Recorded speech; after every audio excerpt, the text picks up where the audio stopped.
So when are you leaving? When? Like when? When? Tuesday. You guys are gonna fall apart without me. I got all choked up. I got off a cliff. I'm like having separation anxiety from leaving you guys. Gina doesn't use the fact that she has Parkinson's as an excuse to hold herself back. The fact that she can compose herself so professionally, I think that's just really... I just really gonna miss her humor and the light that she brings. I know that she's making a trip out to eastern United States, I believe New York perhaps, and she'll be driving from Vancouver on the west coast all the way out there. Like sometime this spring or this winter, I decided I'm gonna do this brain surgery called DBS, deep brain stimulation, and they just put probes in your brain to it helps with Parkinson's symptoms and stuff. And you decrease your meds, and your brain's like electrically stimulated, the signals are electrically stimulated instead of like the chemicals regulating the signaling. It's kind of like permanent in a sense, not like a 1 month treatment. No, it's like ongoing. Yeah, you become one of the machines. Miss Gina, for your upcoming journey, safe travels. Thank you. And we'll see you soon, hopefully. Hopefully when it's warm. I really wish you the best of luck in hoping you find what you're looking for. I'm sorry that I can't be there with you. Oh, thank you. Till we meet again. I don't think that this is the end of the road for her. I think this is just a beginning part of a long journey. Thank you. Thank you so much. I'm still in denial. I still don't I don't realize I'm leaving, and I won't until I'm in the car and driving for 8 hours, and I'll be like, oh shit, I'm actually going on a long road trip. Roll on down the highway, feel the wind upon your face. Look what you left behind, something you never will replace. Keep on rolling on down the highway. Keep on rolling. Imagine myself in an automobile, 100 miles an hour, only me at the wheel. I want it to shine, be only mine. The engine has to be just a one of a kind. How many dollars do When I meet with older people, I just like hearing their thoughts on life, what was important to them, if they can go back and talk to themselves, what advice would they give, or what do they wish they knew?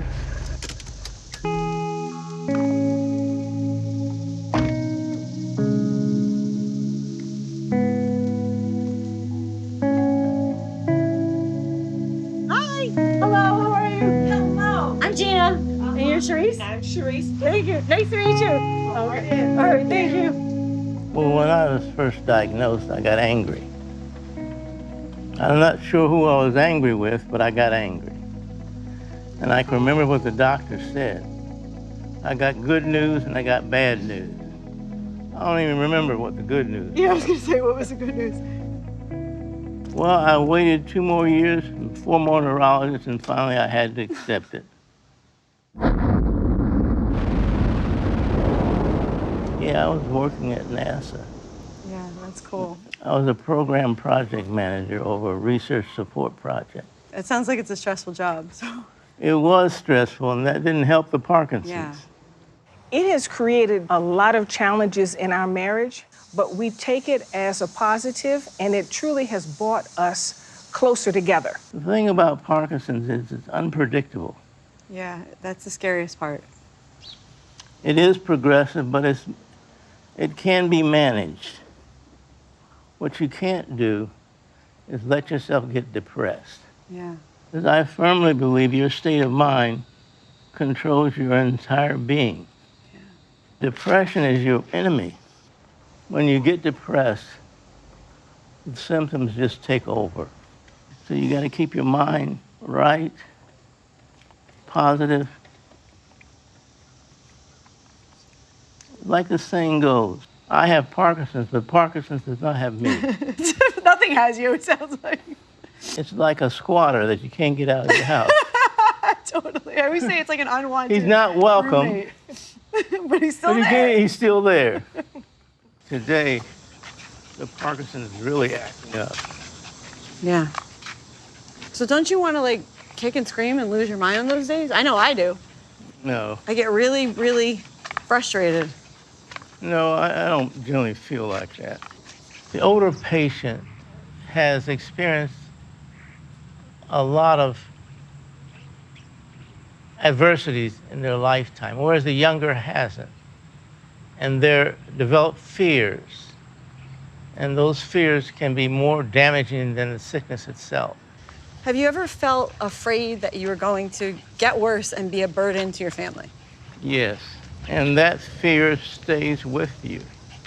But you got to suppress it. You make it sound so simple. But it is that simple. In our house, she will tell you, we have no pity party. This is the hand that I was dealt. Then I've got to face it and find a solution. It's not about how I feel. It's about how my husband feels. David is my strength. He's all I have. It was very nice meeting you guys. Oh, it's wonderful meeting you. My new godparents. All the best to you. Please stay in touch. You most certainly will. All right, come on, Zach.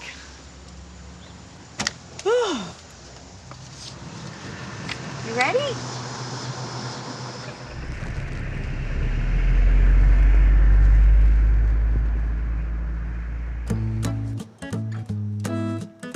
Hello, Hello, Gina. Dr. Stern. Yeah. Nice to meet you. So good to meet you. Very good. Nice to meet you Yeah, too. welcome Thanks to so much. Philadelphia. Thank you.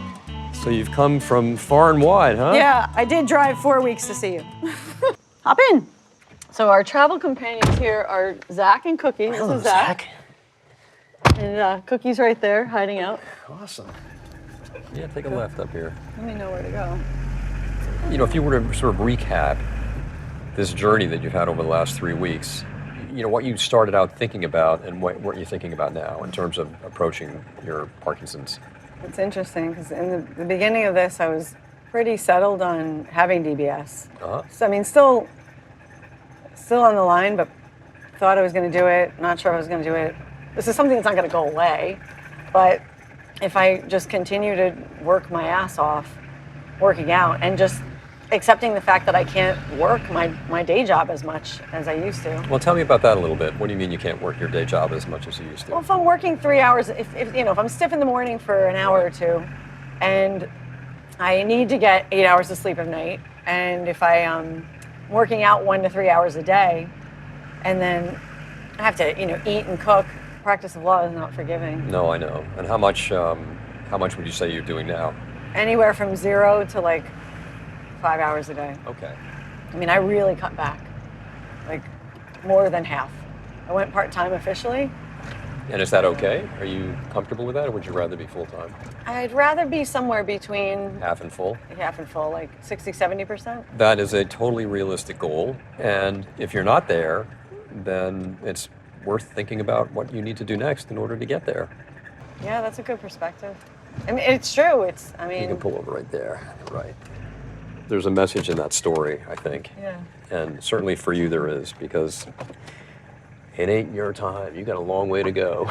That's what I want to hear. I'm not ready You got a long way to go. I'm not ready for anything to stop. I feel like I'm just getting started. Exactly. So great to meet you. Nice to meet you, Look too. forward to seeing you again. Yeah, Drive great. carefully, okay? Thank you very much. All right, don't do anything I wouldn't do. I won't. Onward and upward. Be well. Bye. He's not your typical neurologist. He's more focused on talking about the individual and talking about me and what my goals are, rather than just looking at me as a Parkinson's patient. He flat out asked me, what are your goals? How do you want to have balance between work and disease management? It was a different conversation than I've had with neurologists thus far. It didn't focus on medicine and symptoms. I've heard Jeff is a physicist and he has Parkinson's, so I'm definitely looking forward to meeting with him and chatting with him. And I've heard his partner, Richard, has some type of work in social work, and they sound like pretty cool guys, so I'm looking forward to meeting them. Hello. Hi. This is Zach. Zach. And then this is Cookie. Okay, Jeff and Richard. Right, Jeff. Jeff and Richard, okay, nice to meet you. I discovered I was having trouble when I did a walk between two 14,000-foot peaks, and somewhere in between I fell on a gravity part and landed on my face. And I said, oh, gee, what happened? I fall sometimes, but I never land on my face. Yeah, usually you can move your limbs fast enough to kind of Yeah, recover. roll yourself over, yeah. Yeah. What's your major problem? I mean, Meds, just the fluctuations. I'll be, stiff in the morning, shaky, take meds, they soak in, I feel great, and then they start to wear off, and I About get an hour dyskinesia. before, right? Mm-hmm. Yep. What were your first, emotional reactions to getting diagnosed? Did you have any of that? I realized that I was going to become more and more burdensome as time went on. Mm-hmm. It's not his choice. He didn't wake up and say, I'm going to have Parkinson's today. Richard is the ultimate social care person. It's almost like a lot of improv. Sometimes you have to be real creative. Like sometimes I'll do something and it won't work, and sometimes I'll be creative and it will work. And, it's like sometimes one day he was having a bad day and I gave him warm milk and he said, "Oh, I feel much better." Like a cat. I think it's very unfair that I ask him to, but he gives willingly. He's able to support me, I guess, whenever I can't support myself. There's, no choice in this. We just deal with it. That's the way it is. And we move on and we take the next step. A very practical and positive attitude. You have to keep your passions, you have to keep your loves, you have to be excited by life, and it's just a little harder because you have this, This reminder. This reminder, right. Yeah. The best thing I have in my life is Richard. And I can't imagine going through this disease without having such a person around. He's a good conscience and a good motivator, and asks almost nothing in return. My love, is freely given. It doesn't have to be asked for. That's awesome. Probably everyone should have a Richard. It's. Do you have a brother? When you have a moment where you're just you're so frustrated, you're how do you kind of get out of that circle of maybe self-pity? I don't do much of that either. Oh. Okay. You're a physicist. I'm a physicist, and I'm not bothered by that particular emotion. The universe is a big place. And then we're gonna lift up, and you gotta breathe, Jeff. There you go, Richard. There you go. Good. And keep breathing. That's it. I have to breathe too. You do too. It's exactly right. When I see Richard and Jeff and the way that they love each other deeply, and Parkinson's is just something that's there. It's not the focus of their existence. It definitely gives me hope that it's possible to have a good relationship with somebody. I'm super excited about being home finally after 4 weeks of being in the car with my 2 dogs. But I'm really excited to see them, to see my family, my tribe very soon.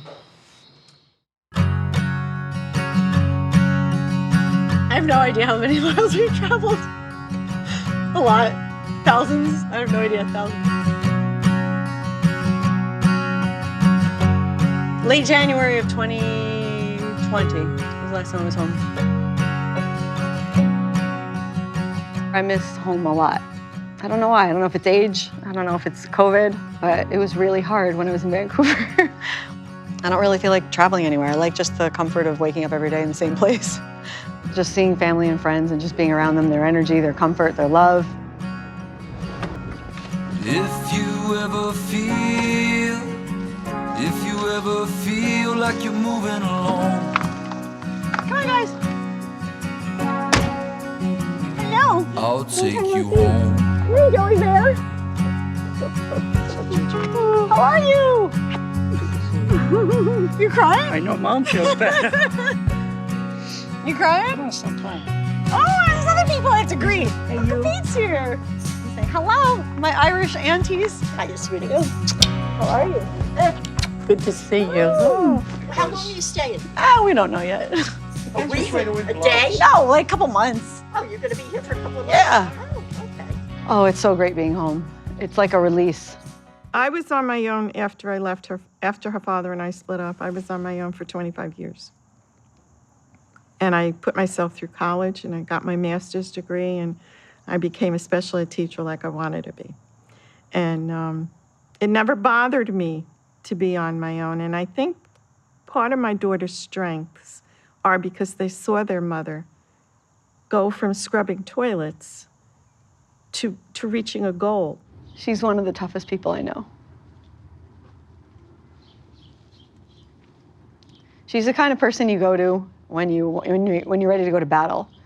If you need to be coddled and told how wonderful you are, she's not the person to go to. If you're having a difficult moment and you need somebody to give you a pep talk to get through that moment, she's the person to talk to. How does a perfectly healthy child who has lived a healthy life all of a sudden come down with something so far-fetched? It blew me away, really did. Broke my heart. At first I thought, did I do this to her? Did I cause this problem? As a parent, that would be the first thing you think of. No, Mom's and Joey have been taking really good care of me. They're cooking plant-based food, which is a big deal. Got you some nice Portuguese. I know. You know, she didn't tell you I stopped eating dairy? Oh my God, then I have to eat it all by myself. I mean, I'll cheat a little bit. We're a tight-knit family. And we bleed for each other. Let's put it that way. Just having help, having support just makes life so much easier. You know, I left here like a decade ago and went to BC, and then, I don't know, I never thought about whether I'd come back or not. And I didn't really know how homesick I was. I've decided against doing DBS surgery for now. I'm not ruling it out forever, but I think for now, it wouldn't be the best option. I'm not afraid for her. Of course, as a mother, I'm scared for anything that your child goes through. There's not one thing about DBS that convinced me to make this decision. It's a combination of a bunch of different things. I think the availability of other medicine, the success I'm having with exercise, and being home and having help, and just calming down and lowering my stress load overall, those factors have played a big role in this decision. I did question why it didn't happen to me. Why her? Why not me? I'm old enough. You know, I've put in my dues. I've lived a life. I've raised my kids. I've done it all. Why her? There's nothing you could say to reassure my parents that everything's okay. They have to see it themselves and experience it, and see me on a bad day or a bad moment, and see me on a good day and a good moment. And over time, understand that this disease is weird. It sucks one day, and the other day it's barely around. So today I'm having a more difficult day than normal. It'll pass. Tomorrow will probably be better. When I go to yoga on Saturday, it'll be better.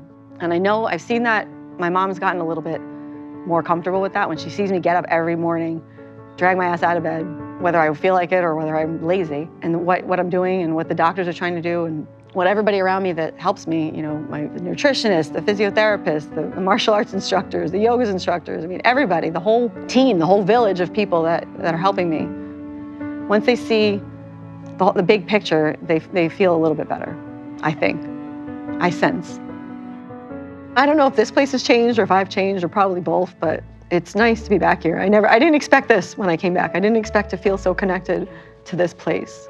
And I thought I was just visiting people. It would be nice to catch up, but I feel surprisingly connected to my homeland.